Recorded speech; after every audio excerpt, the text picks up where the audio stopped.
Hello students, आप सभी का स्वागत है एक बार फिर से हमारे इस हिंदी की क्लास में।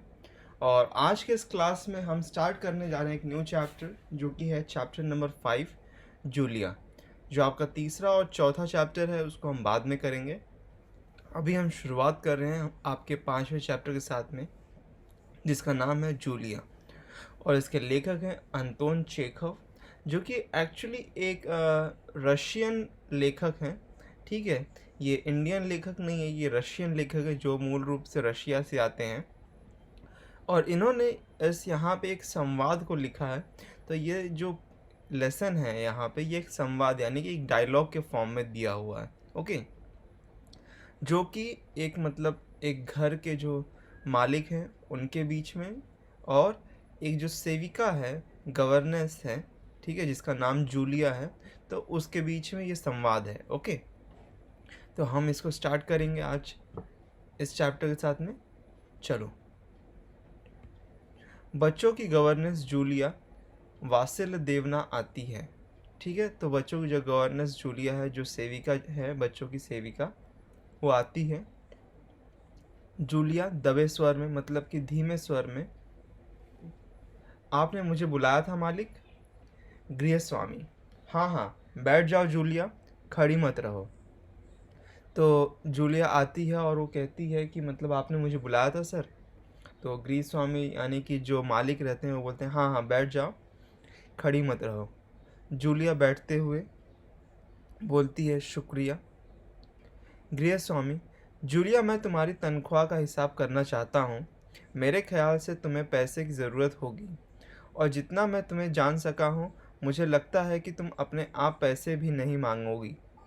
इसलिए मैं खुद ही तुम्हें पैसे देना चाहता हूँ। हाँ, तो तुम्हारी तनख्वाह 30 रूबल महीना तय हुई थी ना।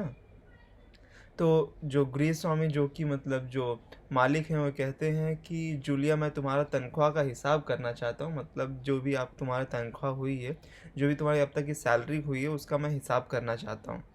और वो कहते हैं कि मेरे ख्याल से तुम्हें पैसों की ज़रूरत भी होगी, तो इसीलिए मैं तुम्हें पैसे देना चाहता हूँ।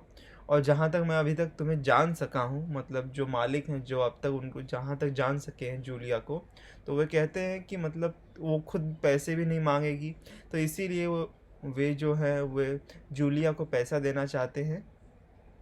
और उसको कहते हैं कि और उसकी जो तनख्वाह है यहाँ पे जो कि दिया हुआ है, तो उसकी जो तनख्वाह है प्रति माह की, वो 30 रूबल है। अब देखो यहाँ पे जो रूबल है, ये एक्चुअल में रूबल जो होता है ये रशियन करेंसी है।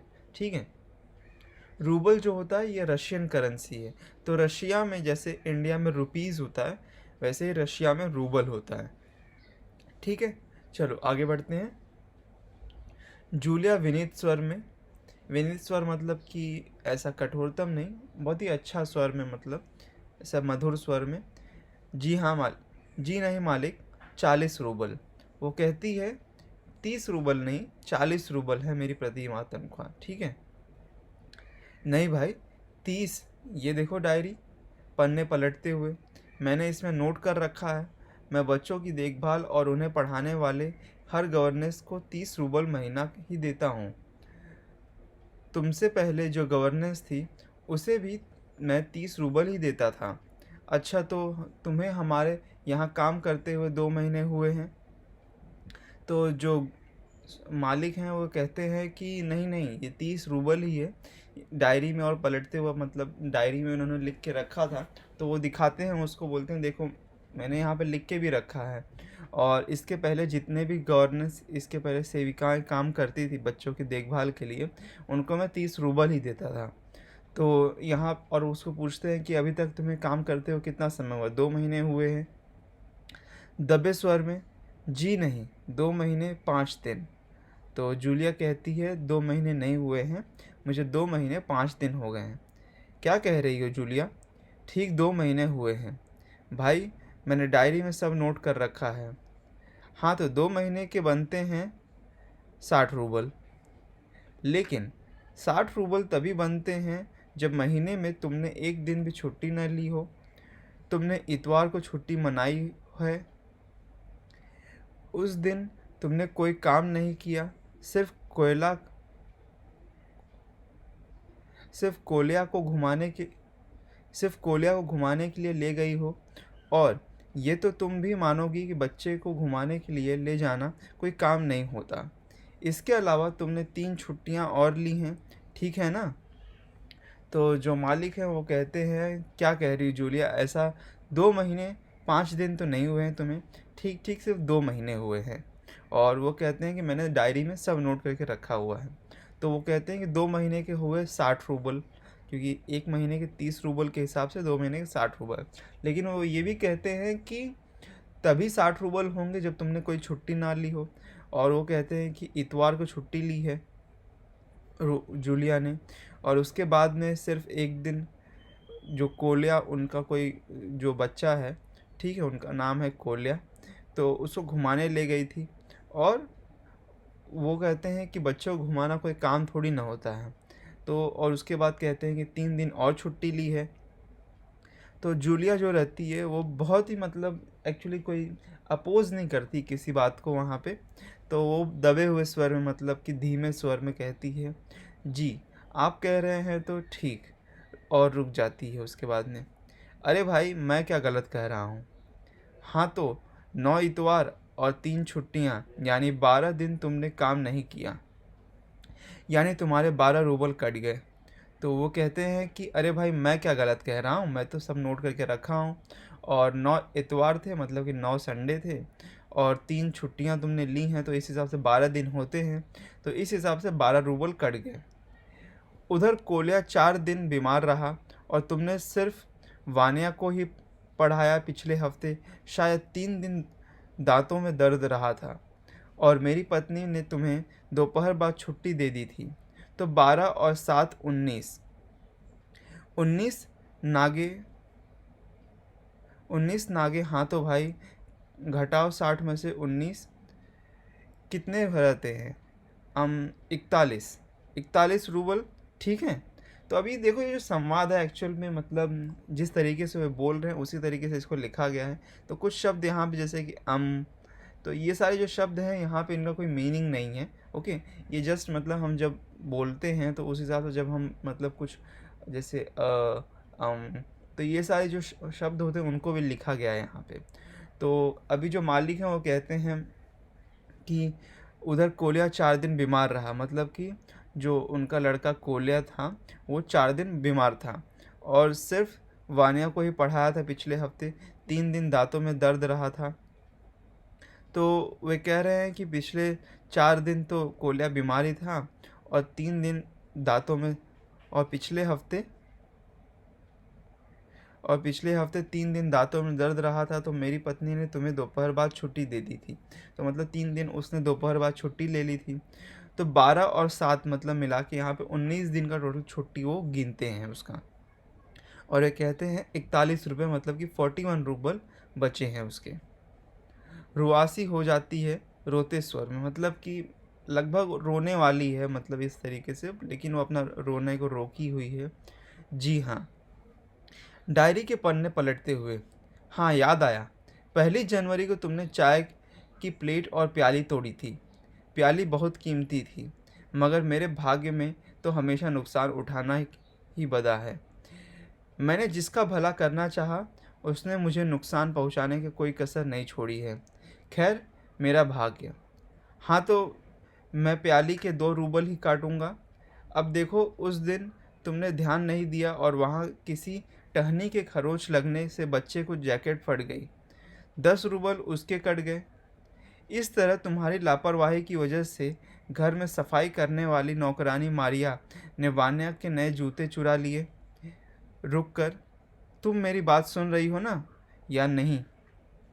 तो जो मालिक हैं वो कहते हैं 1 जनवरी को तुमने चाय की प्लेट और प्याली तोड़ दी थी। तो प्लेट और प्याली मतलब जो कप और प्लेट होता है हमारा, उसको तोड़ दिया था उसने। तो बोलते हैं कि वो बहुत ही कीमती थी, इसीलिए मैं उसका 2 रूबल काटूंगा। तो 2 रूबल उसका काट लेते हैं वे। फिर उसके बाद में कहते हैं कि जो टहनी थी उसने ध्यान नहीं दिया, टहनी की वजह से बच्चे को खरोच लग गई और उसकी जैकेट फट गई। तो उसके 10 रूबल फिर वो काट लेते हैं। और कहते हैं कि इसी लापरवाही की वजह से, तुम्हारी लापरवाही की वजह से, जो घर में सफाई करने वाली जो नौकरानी थी, मारिया जिसका नाम था, वे मतलब वो जो थी उसने जूते चुरा लिए वान्या के। तो वान्या के उसने जूते चुरा लिए। तो ये सब बात मतलब उसको बताते रहते हैं, जो मालिक रहते हैं वो जूलिया को बताते थे, गृह स्वामी। और उसको पूछते हैं कि तुम मेरी बात सुन रही हो या नहीं, मुश्किल से अपनी रुलाई रोकते हुए। मतलब कि जूलिया मतलब बहुत ही दुखी हो जाती है और उसको रोना आने वाला होता है, लेकिन अपनी रुलाई को रोकती रहती है और कहती, जी सुन रही हूँ। हाँ ठीक है। अब देखो भाई, तुम्हारा काम बच्चों को पढ़ाना और उनकी देखभाल करना है। तुम्हें इसी से तो पैसे मिलते हैं। तुम अपने काम में ढील दोगी तो पैसे कटेंगे या नहीं? मैं ठीक कह रहा हूँ ना? तो जूतों के 5 रूबल और कट गए। और हाँ, 10 जनवरी को मैं तुम्हें 10 रूबल दिए थे। तो वो कहते हैं कि देखो, तुम्हारा काम है बच्चों को पढ़ाना और उनकी देखभाल करना, और अगर तुम अपना काम सही से नहीं करोगी तो तुम्हारे पैसे तो कटेंगे। अब जो बच्चे के जो जूते चुरा, वान्या के जो जूते चुरा के लेके गई वो, उसका तो मैं 5 रूबल काटूंगा। और 10 जनवरी को मैंने तुम्हें 10 रूबल दिए थे। तो वे कहते हैं मतलब कि 10 जनवरी को उन्होंने जूलिया को 10 रूबल एडवांस में दिए थे। ठीक है, तो 10 रूबल उसको एडवांस में दिए थे। लगभग रोते हुए, जी नहीं, आपने कुछ नहीं। तो जो जूलिया है वो मतलब वो कहती है कि लगभग रोते हुए कि नहीं नहीं, आपने नहीं दिए थे मुझे। अरे मैं क्या झूठ बोल रहा हूँ, मैं डायरी में हर चीज़ नोट करके लेता हूँ। तुम्हें यकीन ना हो तो दिखाऊं डायरी?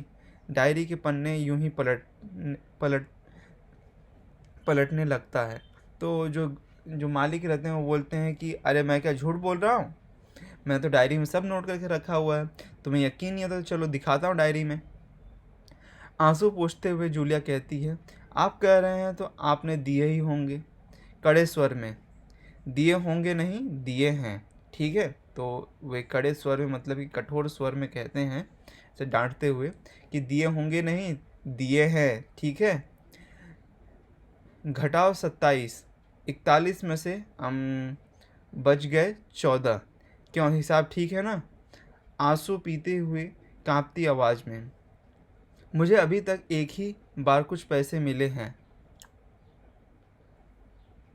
और वो मुझे मालकिन ने दिए थे, सिर्फ 3 रूबल, ज़्यादा नहीं। तो जो जूलिया रहती है वो मतलब अपने आंसू पोंछते हुए कहती है कि अब तक मालकिन ने मुझे सिर्फ 3 रूबल दिए थे, ज़्यादा नहीं दिए थे। क्योंकि यहाँ पे जो मालिक है उन्होंने हिसाब किया है कि 14 रूबल मतलब अब बस सिर्फ बचे हैं उसके, सब घटा के सिर्फ 14 रूबल यानी कि 14 रूबल सिर्फ बचे हुए हैं जूलिया के लिए। जैसे आसमान से गिरा हो। तो अच्छा, और इतनी बड़ी बात तुम्हारी मालकिन ने मुझे बताई तक नहीं। देखो, तुम न बताती तो तुम न बताती हो तो जाता ना अनर्थ। तो मतलब यहाँ पे जो इस मालिक हैं वो कहते हैं कि इतनी बड़ी बात तुम्हारी मालकिन ने और मुझे बताई तक नहीं कि उसने तुम्हें 3 रूबल दिए थे, और अगर तुम नहीं बताती तो कितना अनर्थ हो जाता ये। खैर, देर से ही सही, मैं इसे भी डायरी में नोट कर लेता हूँ। डायरी खोलकर उसमें कुछ लिखते हुए वे कहते हैं इस बात को कि मतलब खैर देर से ही सही, कोई बात नहीं, मैं इसको भी डायरी में नोट कर लेता हूँ। हाँ, तो 14 में से 3 और घटा दो, बचते हैं 11 रूबल। देते हुए संभाल लो, गिन लो, ठीक है ना? तो 14 रूबल में से 3 रूबल और वो घटा देते हैं, और वो कहते हैं कि मतलब कि देखो 11 रूबल हैं, और उसको मतलब 11 रूबल अपनी जेब से निकाल के उसको देते रहते हैं जूलिया को, और बोलते हैं कि गिन लो, ठीक है ना? कांपते हाथों से रूबल लेते हुए, कांपते ही स्वर में, जी धन्यवाद। तो जो जूलिया रहती है वो मतलब बहुत ही डरी सहमी सी लड़की रहती है, सेविका रहती है। वो ज़्यादा कुछ बोलती नहीं है अपने मतलब, जो उसका जो भी उसका रहता है कि मतलब उसको न्याय के लिए, वो अपने न्याय के लिए और अपने आप के लिए कुछ कहती नहीं है। वो सिर्फ कहती है कि जी थैंक मतलब धन्यवाद, मतलब कि सिर्फ थैंक यू बोलती है। गृह स्वामी अपना गुस्सा नहीं संभाल पाता, ऊंचे स्वर में लगभग चिल्लाते हुए। तो जो अब जो मालिक रहते हैं वो अपना गुस्सा संभाल नहीं पाते हैं और लगभग चिल्लाते हुए कहते हैं, तुम तुम तुम मुझे धन्यवाद दे रही हो जूलिया, जबकि तुम अच्छी तरह जानती हो कि मैंने तुम्हें ठग लिया है, तुम्हें धोखा दिया है, तुम्हारे पैसे हड़प लिए हैं, और तुम इसके बावजूद मुझे धन्यवाद दे रही हो। गुस्से में आवाज़ कांपने लगती है। तो जो मालिक रहते हैं वे मतलब एक्चुअल में एक तरीके से मतलब जानते हैं कि मैंने गलत तरीके से इसके पैसे काटे हैं, तो वो फिर भी मतलब तो इसलिए वो गुस्से में आ जाते हैं और उसको डांटने लगते हैं कि तुम मुझे धन्यवाद दे रही हो, मतलब कि तुम इतना मैंने तुम्हारे साथ मतलब तुम्हें ठग लिया और तुम इसके बाद भी मुझे थैंक यू बोल रही हो, तुम्हें धोखा दिया मैंने, तुम्हारे पैसे हड़प लिए और तुम इसके बावजूद मुझे धन्यवाद दे रही हो। तो जूलिया कहती है जी हाँ मालिक। जो मालिक रहते हैं वो गुस्से में मतलब आ जाते हैं एकदम से, जी हाँ मालिक, जी हाँ मालिक, क्यों, क्यों जी हाँ मालिक। तो पूछते हैं मुझसे कि मतलब जी हाँ मालिक, जी हाँ मालिक क्या है यहाँ पे, बार बार जब भी मैं कुछ कहता हूँ सिर्फ तुम जी हाँ मालिक कहती हो, क्यों जी हाँ मालिक। तो वो कहते हैं कि मतलब क्यों जी हाँ मालिक, हर बात के लिए क्यों मतलब तुम जी हाँ करती रहती हो, क्यों हर बात के लिए तुम यस यस करती रहती हो। डर जाती है भयभीत स्वर में, मतलब जो जूलिया रहती है अब डर जाती है, क्योंकि वो गुस्से से बोलने लगते हैं तो अब वो डर जाती है और वो डरे हुए मतलब स्वर में मतलब डरे हुए आवाज़ में बोलती है, क्योंकि इससे पहले मैं जहाँ जहाँ काम किया उन लोगों ने मुझे एक पैसा तक नहीं दिया, आप कुछ तो दे रहे हैं। तो वो जूलिया कहती है कि इसके पहले मैं जहाँ जहाँ काम करती थी वहाँ के लोगों ने मुझे एक पैसा तक नहीं दिया था और आप इसके बदले कुछ तो दे रहे हैं, तो इसीलिए मतलब वो कहती है कि इसीलिए मैं आपको थैंक यू बोल रही हूँ। क्रोध के कारण कांपते हुए उत्तेजित आवाज़ में, मतलब अब जो मालिक रहते हैं वो बहुत ही गुस्से में आ जाते हैं इस बात को सुनकर और वो बहुत ही मतलब ज़्यादा आवाज़ में बोलते हैं, उन लोगों ने तुम्हें एक पैसा तक नहीं दिया जूलिया, मुझे ये बात जानकर ज़रा भी आश्चर्य नहीं हो रहा है। अब मतलब वो कहते हैं कि मतलब उन लोगों ने तुम्हें एक पैसा तक नहीं दिया, मुझे ये बात जानकर आश्चर्य नहीं हो रहा, मतलब कि मैं यहाँ पे अमेज़्ड नहीं हूँ कि ये जान के कि मतलब तो उन लोगों ने तुम्हें पैसा नहीं दिया, क्योंकि मैं जानता हूँ कि तुम इतनी सीधी हो कि वो लोग तुम्हें हर पूरा पैसा काट लेते होंगे और तुम कुछ कहती भी नहीं होगी। अब वो अपना स्वर जो है जो अपनी आवाज़ उसको धीमा करके कहते हैं, जूलिया मुझे इस बात के लिए माफ़ कर देना कि मैंने तुम्हारे साथ एक छोटा सा क्रूर मजाक किया। वे कहते हैं कि देखो इस बात के लिए मुझे माफ़ कर दो कि मैंने छोटा सा एक क्रूर मजाक, मतलब कि एक यहाँ पे क्रूर का मतलब होता है मतलब कि एक तरीके से जो अनैतिक व्यवहार, मतलब अनैतिक व्यवहार मतलब कि हम कह सकते हैं यहाँ पे गुस्से वाला, मतलब एक अच्छा मजाक नहीं होता, बुरा मजाक, ठीक है। तो यहाँ पे छोटा सा एक बुरा मजाक मैंने आपसे किया, पर मैं तुम्हें सबक सिखाना चाहता था। तो मालिक कहते हैं कि देखो मैं यहाँ पे तुम्हें एक सबक सिखाना चाहता, मैं तुम्हें एक लेसन पढ़ाना चाहता था, इसीलिए मैंने तुम्हारे साथ में ऐसा एक क्रूर एक भद्दा मजाक किया। देखो जूलिया मैं तुम्हारा एक पैसा नहीं मारूंगा। वो कहते हैं कि देखो मैं तुम्हारा एक पैसा भी नहीं काटूंगा, जेब से निकाल कर, ये है तुम्हारी 80 रूबल। तो वे कहते हैं कि देखो मैं तुम्हारा एक भी पैसा नहीं काटूंगा और ये रहा तुम्हारा 80 रूबल। तो उसके क्योंकि 40 रूबल होते थे प्रति माह उसके, तो वे कहते हैं कि ये लो तुम्हारे 80 रूबल, मैं अभी इन्हें तुम्हें दूंगा, लेकिन इससे पहले मैं तुमसे कुछ पूछना चाहूँगा। जूलिया क्या ये ज़रूरी है कि इंसान भला कहलाने के लिए इतना दब्बू भीरू और बोदा बन जाए कि उसके साथ जो अनायास हो रहा हो उसका विरोध तक न करे, बस खामोश रह बस खामोश रहे और सारी जातियों को सहता जाए। नहीं जूलिया नहीं, इस तरह खामोश रहने से काम नहीं चलेगा। तो जो मालिक रहते हैं वो उससे पूछते हैं, मतलब एक तरीके से पैसे तो दे देते हैं उसको, लेकिन पूछते हैं कि जूलिया क्या ये ज़रूरी है कि भला कहलाने के लिए, मतलब अच्छा कहलाने के लिए, यहाँ पे भला का मतलब है अच्छा, ठीक है। तो भला का यहाँ पे मतलब है अच्छा, मतलब वो कहते हैं कि क्या मतलब अच्छा कहलाने के लिए किसी व्यक्ति को इतना दब्बू भीरू और बोदा बन जाना चाहिए। दब्बू भीरू और बोदा मतलब एक तरीके से कि दबा हुआ इंसान और मतलब कि अपने जो अपने हक के लिए बात ना कर सके। तो वो कहते हैं कि मतलब इतना दब्बू और भीरू बन जाए कि मतलब उसका विरोध तक नहीं कर सके, कोई अगर अनायास कोई कार्य कर रहा हो उसके साथ में तो उसका विरोध तक ना कर सके। देखो बस खामोश रहे और सारी ज़्यादतियों को सहता जाए। नहीं जूलिया नहीं, इस तरह खामोश रहने से काम नहीं चलेगा। तो कहते हैं कि देखो जूलिया इस तरीके से काम नहीं चलता है। अपने को बचाए रखने के लिए तुम्हें इस कठोर क्रूर निर्मम और हृदयहीन संसार से लड़ना होगा। वो कहते हैं कि अपने आप को बचाए रखने के लिए तुम्हें इस कठोर मतलब कि मतलब जो कठोर यहाँ पे जो ये जो दुनिया है यहाँ पे निर्मम दुनिया है, जहाँ पे किसी को किसी के लिए कोई सद्भावना नहीं है। तो इस दुनिया में अगर आप अपने आप को रखना चाहती हो अच्छे तरीके से, तो तुम्हें इस संसार से लड़ना होगा, अपने दांतों और अपने पंजों के साथ लड़ना होगा, पूरी शक्ति के साथ में। मत भूलो जूलिया, इस संसार में दब्बू और ऋण रहित लोगों के लिए कोई स्थान नहीं है, कोई स्थान नहीं है। तो उसको, जूलिया को समझाते हैं कि देखो मतलब जब भी तुम्हारे साथ कोई अन्याय हो तो उसके लिए तुम्हें बोलना होगा, क्योंकि इस दुनिया में जो दब्बू लोग रहते हैं, जो लोग मतलब दब जाते हैं बहुत ही आसानी से, दब जाना मतलब कि कोई सप्रेस करे तो बहुत ही ईजिली मतलब सप्रेस हो जाओ उससे। तो वे कहते हैं कि देखो दब्बू लोग जो होते हैं, इनके लिए कोई स्थान नहीं है इस दुनिया में। अगर दब्बू बनी रहोगी तो लोग तुम्हें सिर्फ दबाते रहेंगे और तुम्हारा सिर्फ फ़ायदा उठाते रहेंगे। तो तुम्हें अब इस दुनिया में दब्बू बन के नहीं रहना, अपने न्याय के लिए तुम्हें लड़ना आना चाहिए।